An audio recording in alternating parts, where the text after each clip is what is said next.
우리가 예전에 어떤 사람이었는지 한번 생각해 보셨으면 좋겠습니다. 여러분, 예수님 믿기 전에 여러분들은 어떤 사람이셨어요? 그래도 나는 법 없이도 살았던 사람이다. 손 들어 보십시오. 아무도 안 들어주시겠죠? 오늘 그런데 1절부터 3절 말씀을 보니까 과거에 우리가 어떤 사람인지를 소개하고 있는데요. 제가 다시 한 번만 봐드리면, 그는 허물과 죄로 죽었던 너희를 살리셨다. 허물과 죄로 여러분 죽었다라고 얘기합니다. 여러분 죄인이래요. 2절 말씀도 봐도 여러분은 불순종의 아들들, 이렇게 표현되는 것 같습니다. 이 세상 풍조를 따르고 사탄을 따랐다, 이렇게 얘기하는 것 같은데요. 3절 말씀을 보니까 육체의 욕심을 따라서 행했고 육체와 마음이 원하는 대로 행하고 본질상 여러분은 진노의 자녀다. 좀 많이 말이 무겁습니다. 1절부터 3절 말씀을 보면 여러분들이 예수님 믿기 전에 진짜 죄인 중에 죄인이었구나, 이렇게 얘기하는 것만 같습니다. 여러분 어떤가요? 이 사실이 믿어지나요? 정말 여러분 예수님 믿기 전에 정말 나쁜 사람이었어요? 죄 많은 사람이었어요? 오늘 1절부터 3절 말씀은 여러분 고발하려고 이 말씀을 쓴 걸까요? 저는 예전에 이제 제가 어릴 때 신앙생활할 때, 어릴 때 교회에 가면 항상 죄인이라는 것을 이렇게 깨닫게 해주었습니다. 부모님 말씀 안 듣는 거 첫째. 야, 너 부모님 말씀 안 듣고 왔지? 그러면 죄인이라는 거예요. 그래서 이제 회개기도 시키는 거. 그래서 예수님을 영접하려면 제가 어떤 죄인인지를 고백하게 하고 그 다음에 이제 예수님을 영접시키고, 이랬던 어릴 때의 저의 기억이 있습니다. 그러니까 오늘 저와 여러분들도 예수님을 믿을 때에 여러분들이 어떤 죄를 지었는지 낱낱이 고백하고 그 다음에 예수님을 영접하고 회개해야 우리가 하나님의 자녀가 되는 건 아닌지, 또 그 이상으로는, 그 이후로는 우리가 낱낱이 지은 죄를 회개하지 않으면 천국에 못 가는 것은 아닌지, 구원받지 못하는 것은 아닌지, 우리가 그런 두려움에 우리가 사로잡힐 때가 간혹 있는 것 같습니다. 저는 그런 시기를 보냈었어요. 어릴 때, 청년의 시기, 아니면 또 청소년의 시기까지도 제가 온전히 하나님의 말씀을, 이 복음을 이해하지 못할 때 저는 두려움 속에 있었어요. 제가 무엇인가를 잘못했을 때 그것을 회개하지 않으면 내가 두려움 속에 사로잡히는 거죠. 그래서 회개 기도를 하고 또 일주일이 지나면 똑같은 죄를 저지르니까 또 회개하고 또 회개하고, 이 회개 기도를 하지 않으면 내 구원이 취소될 것만 같은 그런 생각에 사로잡혔었다라는 거죠. 저는 이제 어릴 때 어머니께서 이제 제가 교회를 이제 다니기 시작하고, 저희 어머니도 나중에 예수님을 믿고 교회를 다니기 시작한 이후에 이제 헌금을 하라고 돈을 주시면 제가 어떻게 했는지 한번 말씀드린 적이 있었죠. 오락실을 갔었습니다. 오락실 가서 이제 그걸 써버리고, 그리고 이제 헌금은 반만 내고, 그러면 이것이 이제 마음의 양심의 찔림을 받아서 이것을 회개 기도를 안 하면 하나님이 나를 되게 벌하시고 하나님이 구원을 취소하실 것만 같고, 그런 생각에 사로잡힐 때가 많이 있었단 말이에요. 두려운 거죠. 예수님을 믿는다라는 게 두려움으로 시작하면 안 되는 건데 되게 두려웠단 말이에요.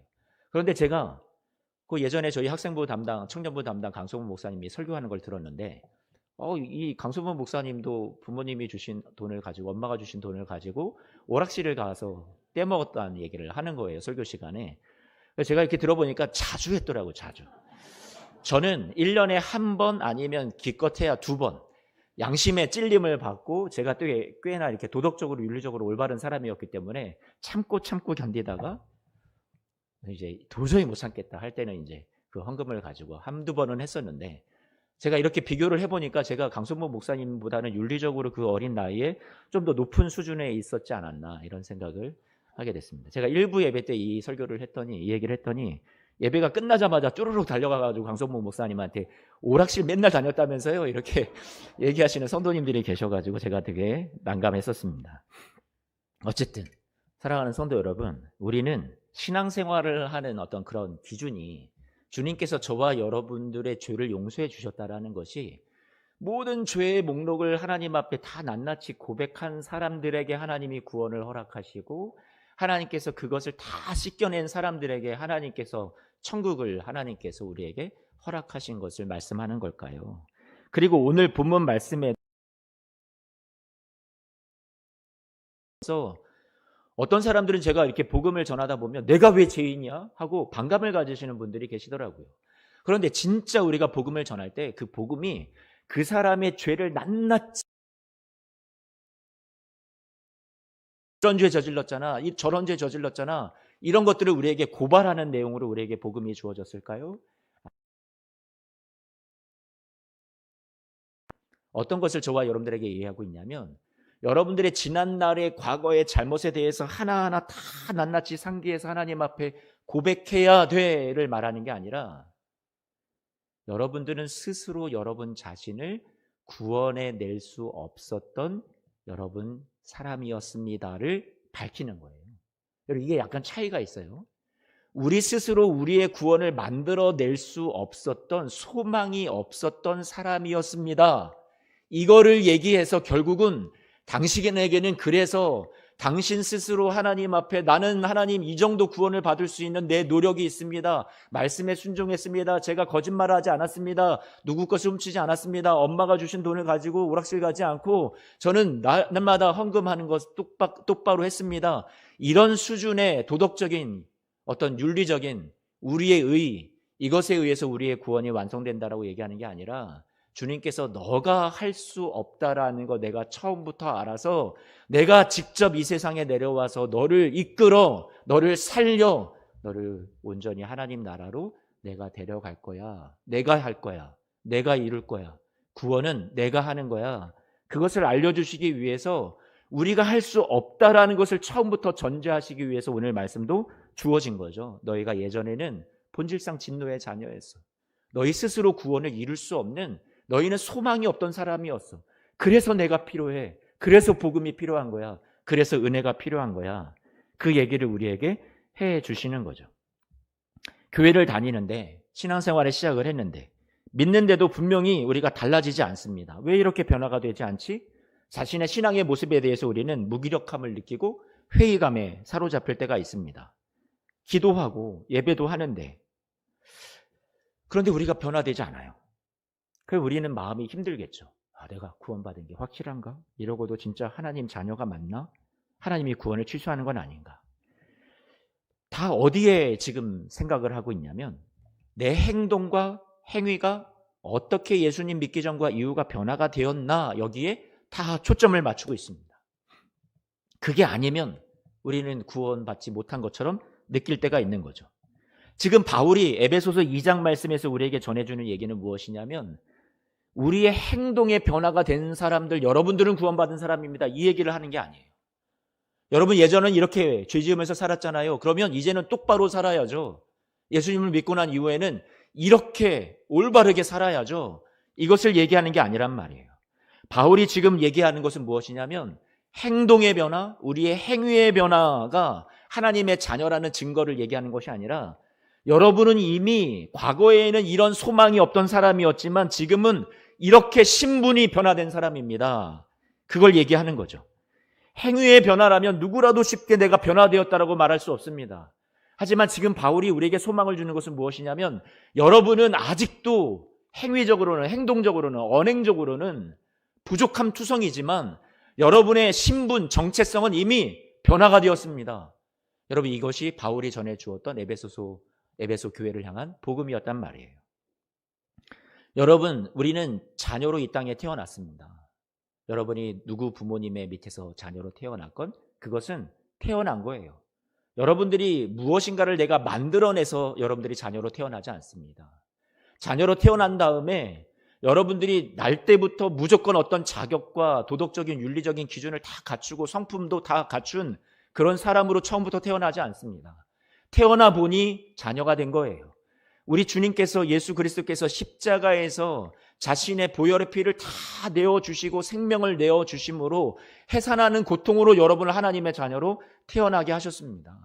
우리는 태어나 보니 주님이 은총 주심으로, 자신의 생명 주심으로 태어나 보니 우리는 신분이 이미 변화되었고 하나님의 자녀가 된 겁니다. 그 다음에 하나님께서 자녀가 되도록, 그리고 멋진 하나님의 사람이 되도록 우리를 기르시고 기저귀를 갈아주시고 우리가 걸을 수 있도록 보조해 주시고 마침내 우리가 잘 자라는 그런 성숙한 사람이 되기까지 우리를 뒷바라지해 주시는 분이 하나님이신 거죠. 주님께서 저와 여러분들을 이미 신분이 하나님의 자녀로 태어나게 해주셨다라는 얘기를 사도 바울이 얘기하려는 거예요. 그래서 이들이 두려워하고 있을 때 나는 아직도 변화되지 않았는데, 내가 과거에도 이 모습이었는데 지금도 아직도 형편없구나, 자신의 모습을 그렇게 생각할 때 사도 바울이 얘기하려 했던 건 은혜입니다. 은혜의 복음이요. 그래서 에베소서 2장 8절 9절 말씀에 이렇게 얘기하죠. 같이 한 번만 읽어볼까요? 함께 읽습니다. 시작. 너희는 그 은혜에 의하여 믿음으로 말미암아 구원을 받았으니 이것은 너희에게서 난 것이 아니요 하나님의 뭐라고요? 선물이라. 행위에서 난 것이 아니니 9절. 이는 누구든지 자랑하지 못하게 함이라. 아멘. 우리는 은혜로 구원받은 하나님의 자녀가 되었습니다. 여러분 아멘이시죠? 여러분에게 주님께서 주시는 복음이라는 것이요, 여러분의 행위와 여러분의 자격, 그것을 먼저 따지지 않으십니다. 먼저 태어나게 하시고 자녀로 신분을 바꾸신 다음에 또 그 자녀에 합당한 삶을 주님께서 같이 오셔서 만들어가 주시는 거죠. 우리는 1절부터 3절 말씀이 우리에게 말씀해 주는 것은 무엇이냐면, 너희는 영적으로 파산 상태에 있었다라는 것을, 소망이 없었던 상태에 있었다라는 것을 우리에게 알려주시는 메시지입니다. 그런데 소망이 없던 우리가, 그러니 소망이 되어주시는 주님이 직접 오셔서 4절부터 같이 볼까요? 한 번 더 읽어봅니다. 긍휼이 풍성하신 하나님이 우리를 사랑하신 그 큰 사랑을 인하여, 너희의 자격을 인하여, 너희의 됨됨이를 인하여, 너희의 신앙을, 너희의 믿음을 인하여, 아니요, 그 큰 사랑이래요. 긍휼이 풍성하신 하나님이 우리를 향해서 베풀어 주신 그 사랑 때문에 우리가 하나님의 자녀가 된 거죠. 우리가 구원받을 수 있게 되었다라고 얘기해요. 우리의 기준이 아니라고 다시 한번 강조합니다. 5절 말씀에도 뭐라고 얘기하냐면, 허물로 죽은 우리를 그리스도와 함께 살리셨대요. 마지막에 뭐라고 다시 한번 고백합니까? 너희는 무엇으로 구원받은 것이라고요? 은혜로 구원받은 것이라고 얘기합니다. 6절 말씀에 함께 일으키시고 그리스도 예수 안에서 함께 하늘에 앉히셨다라고 말씀하고 있어요. 세 가지 동사가 오늘 5절과 6절 말씀에 눈에 들어오는데, 허물로 죽은 우리를 그리스도와 함께 어떻게 하셨다고요? 살리셨대요. 6절 말씀에 또 함께 일으키시고 그리스도 예수 안에서 함께 하늘에 앉히셨다라고 말씀하고 있습니다. 세 가지 다 그리스도와 함께라고 얘기하고 있습니다. 우리가 아니네요. 내가 하는 게 아니네요. 내가 구원을 이루는 게 아니라고요. 예수 그리스도께서 함께 이것을 이루어 주셨다라고 말씀하고 있습니다. 아니, 생각해보면 예수님은 혼자 십자가에 달리셨는데, 예수님 혼자 부활하신 거잖아요. 혼자 승천하셔서 하나님 오른편에 앉으신 거잖아요. 그런데 왜 우리를 당신과 이렇게 묶어주시는 거지? 우리가 스스로 할 수 없으니까. 우리는 소망이 없던, 절망 가운데 있었던 존재니까. 그래서 당신이 직접 오셔서 절망 속에서 허우적거리는 우리를 당신과 한 운명으로 묶으시고 우리를 같이 살려주신 거죠. 함께 세우신 거죠. 함께 하늘에 앉혀주신 거죠. 우리는 스스로는 할 수 없었는데 그리스도께서 오셔서 같이 우리를 당신과 함께 묶으시더니, 과거의 죄에 대해서 십자가에서 같이 죽어 우리가 다시 그 옛사람의 종로로 차지 않게, 죄의 종로로 차지 않게 죽음으로 우리를 해방시켜 주시고, 우리를 하나님에 대해서, 의에 대해서 다시 살아나는 부활의 승리를 주님이 승리하셨는데 우리 것이라고 같이 승리자로 같이 여겨주시고 함께 하늘에 앉히시는 것을, 하나님께서 아들 예수에게만 앉게 해주신 것이 아니라 저와 여러분도 하늘나라 상속자가 되어서 여러분 그렇게 하늘에 앉히는 존재로 오늘 우리를 만들어 주셨다라고 5절 6절 다시 한 번만 좀 보여주세요. 함께 살리셨고, 6절 함께 일으키셨고, 함께 하늘에 앉혀주셨다. 여러분의 지금의, 여러분의 정체성이란 말이에요.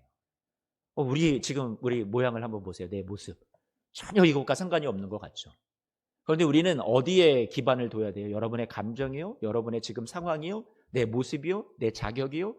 내 윤리요? 내 도덕? 내 의? 내 선행? 아니요. 하나님의 말씀이 여러분을 그렇게 약속하고 있다니까요. 주님이 여러분이 이미 이렇게 만들어 주셨다라고 선언하고 있어요. 4절부터 6절까지의 말씀은 여러분 과거형으로 다 되어 있습니다. 기억하십시오. 과거입니다.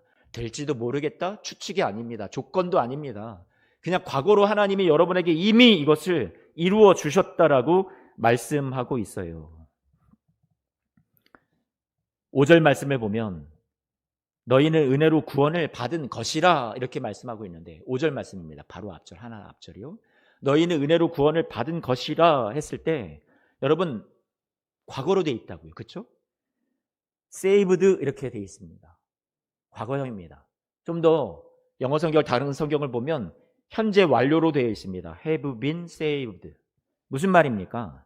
지난 날로부터 지금까지 구원을 받아오는 이 순간까지, 그러니까 지금에 이르기까지, 과거에 예수님께서 어떤 한 사건으로 내가 너를 구원했다. 끝.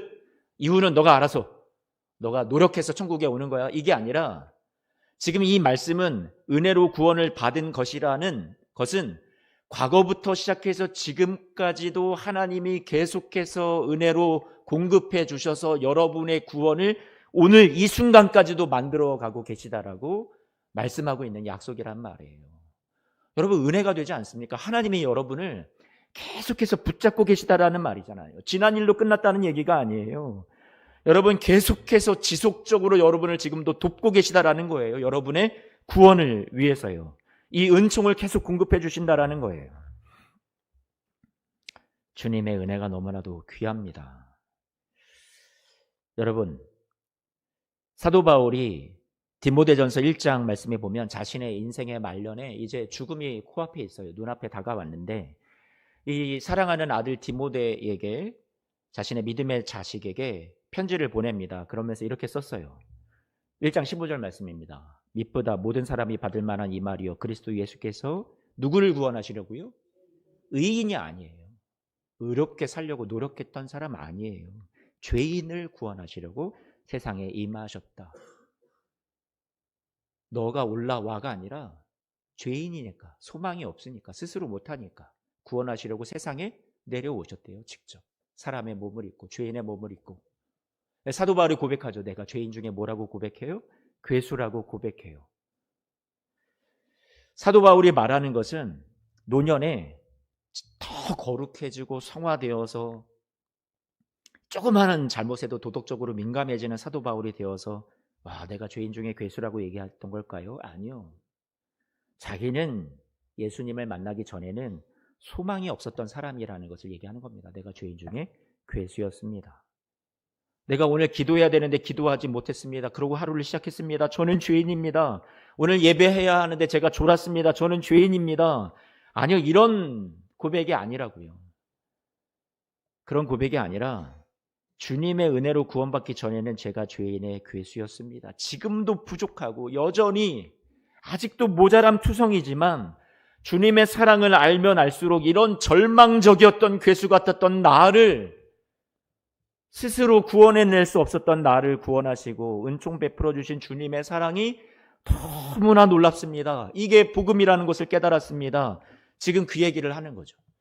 그래서 다시 한 번만 보여주세요. 1장 15절 말씀에 믿보다 누가 받을 만한 일이라고요? 이 말이라고요? 모든 사람이 받을 만한 이 말이라고요. 만약에 그것이 아니었다면 몇몇 사람들만 받을 만한, 하나님 앞에 신앙생활 제대로 할 수 있는 사람들만 받을 만한 이 말이 되겠죠. 복음이 되겠죠. 하지만 바울은 그게 아니라는 것을 깨달았어요. 죄인 중에 괴수 같은 자기, 못난 사람, 아직도 덜 된 것 같은 사람, 아직도 상화되지 않고 신앙생활을 하는데 아직도 갈 길이 멀게 보이는 그런 사람들을 위해서 주님께서 이 복음을 모든 사람들이 받을 만한 이 말, 이 복음을 우리에게 들려주셨다라고 얘기하고 있습니다. 예수 그리스도가 오늘 저와 여러분들의 구주가 되시고 우리는 신앙생활을 시작을 했습니다. 그런데 아직도 한참 먼 것만 같아요. 변화되지 않는 내 모습을 보면서 괴로울 때가 많습니다. 또는 죄책감에 사로잡혀서 여러분 자신이 두려워질 때가 있습니다. 정죄감에 사로잡혀서 하나님의 성품과 사랑을 또 오해하고 무서운 하나님으로만 우리가 잘못 이해할 때가 또 있습니다. 주님 앞에 나와서 결단하지만 또 넘어지고 유혹에 빠지고 점점 낙심되고 실망되어서 자신이 없어지는 신앙생활을 하게 될 수도 있습니다. 에베소 교인들이 그랬어요. 우상 숭배하다가 이제는 예수를 주로 믿고 고백하고 따르기로 결심하여 성도가 됐지만 여전히 세상의 그 거대한 물결 앞에 이 조그만 교회가 제대로 이겨내지 못하는 자신들의 모습을 바라봅니다. 두렵습니다. 자신 안에 욕심이 있고 세상에 대한 미련이 남아있고 여전히 죄를 짓는 자신들의 연약함의 모습을 바라볼 때마다 우리가 정말 구원받은 것이 맞는지 흔들리기 시작합니다. 그런 그들에게 사도 바울이 편지를 씁니다. 그들에게 알려주죠. 너희가 이전에 본질상 진노의 자녀였고 하나님 앞에 원수로 행하고 여러분들이 그렇게 공중권세 잡은 자의 종노릇 하면서 살았던 그 삶, 이것은 그들을 막 고발하고 지적하고 죄책감에 사로잡히라고 얘기하는 것이 아니라 여러분 처음부터 그렇게 우리는 우리 스스로 구원을 이루어낼 수 없는 연약한 존재라는 것을 주님이 아셨습니다. 그런데 그 주님이 여러분들의 됨됨이를 보고 여러분들을 구원하신 것이 아니라 자격도 없는데 이미 여러분을 구원하셔서 하나님의 자녀라는 신분으로 먼저 만들어 주셨습니다. 다 과거입니다. 은혜를 이미 베풀어 주셨습니다. 여러분들은 하나님이 이루어 주신 이 진리 위에, 복음 위에, 하나님이 만들어 주신 이 구원의 역사 위에 이미 여러분은 놓여 있습니다. 이렇게 그들에게 안심시켜주고 그들의 새로운 예수 그리스도 안에서의 정체성을 알려주는, 신분이 바뀌었다라는 것을, 더 이상 과거에 얽매이지 마십시오, 그 얘기를 하는 거죠. 아직 삶의 모습은 여전히 하나님의 자녀라고 하기에는 못 따라가는 수준이어도 그럼에도 불구하고 여러분들은 하나님의 자녀가 맞습니다. 지금 이 이야기를 이들에게 전해주고 있는 거죠. 영적 파산자들인 우리들을 1절부터 3절 말씀에서 가르쳐 줍니다. 파산돼서 내가 갚을 능력이 없다라는 것을 말씀해 주는 거죠. 여러분 죄인이라고 막 꼬집는 게 아니라 여러분이 스스로 할 수 없는 연약한 존재라는 것을 주님이 긍휼히 여기시는 마음이 담겨있는 구절이란 말이에요. 그래서 여러분들로 오라고 하시는 것이 아니라 천국까지 더 노력해서 율법을 지켜서 순종해서, 그게 아니라 당신께서 이 땅에 내려오셔서 우리 죄인들을 위해서 십자가 지시고 모든 빚을 다 파산한 자들인 우리를 위해서 죄값을 다 갚아주셨어요. 다 탕감해 주셨죠.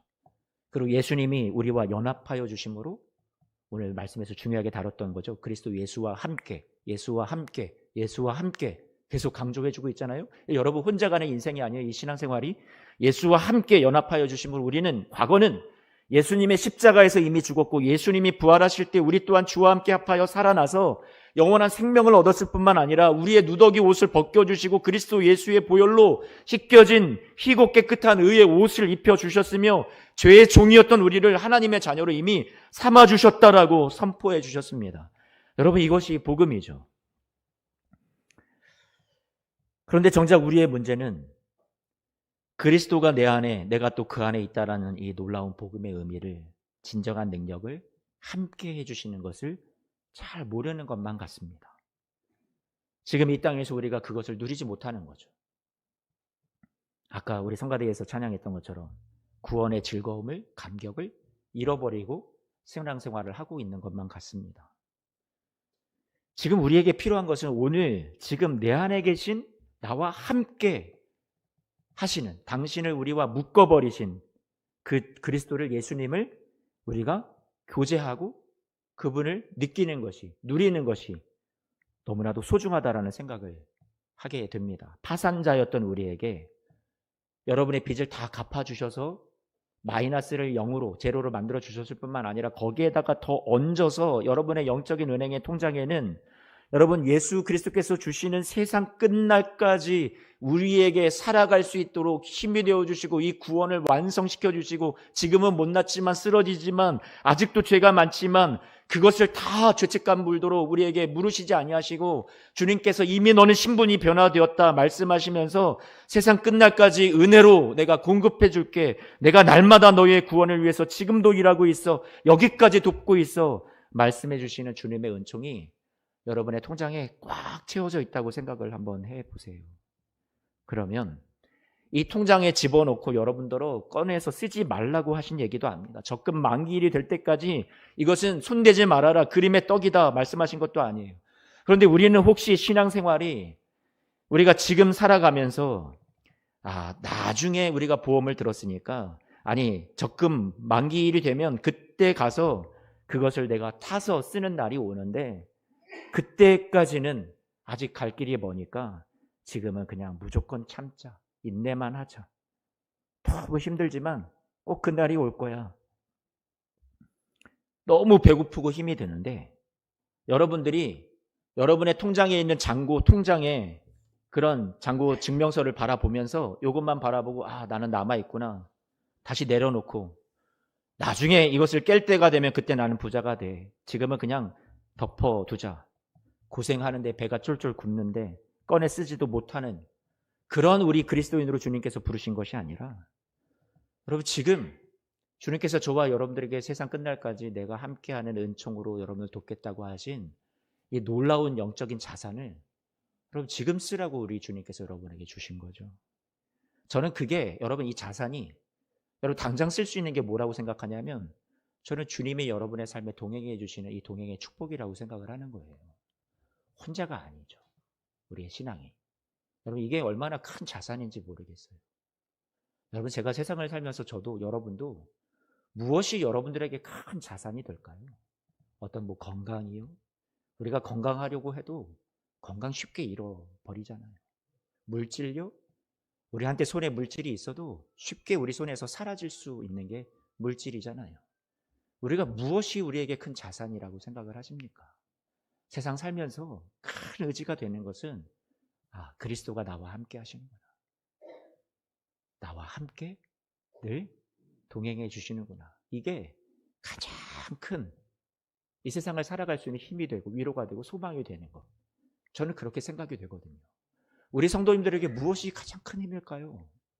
세상 끝날까지. 문제 해결요? 어떤 기도의 특별한 응답이요? 기적이요? 아니요. 그리스도가 여러분 혼자, 여러분 소망 없는 여러분 혼자 가라고 하시는 것이 아니라 같이 가주시는 것. 여러분 그것만큼 가장 든든한 우리에게 영적인 자산이 뭐가 있을까요? 갈라디아서 2장 20절 말씀 같이 한번 읽어봅니다. 함께 읽어볼까요? 시작. 내가 그리스도와 함께 십자가에 못 박혔나니 그런즉 이제는 내가 사는 것이 아니요 오직 내 안에 그리스도께서 사시는 것이라. 이제 내가 육체 가운데 사는 것은 나를 사랑하사 나를 위하여 자기 자신을 버리신 하나님의 아들을 믿는 믿음 안에서 사는 것이라. 자기 자신을 바라보니까 도저히 이게 구원받은 모습은 아닌 것 같아요. 사도 바울이 고백했듯이 오호라 나는 공고한 사람이로다. 이 사망의 몸에서 누가 나를 건져내랴. 너무 자신을 보면 부족하거든요. 하나님의 법과 죄의 법이 막 서로 싸우다가 죄의 법이 이기는 것만 같단 말이에요. 제 자신 안에 모습 속에서.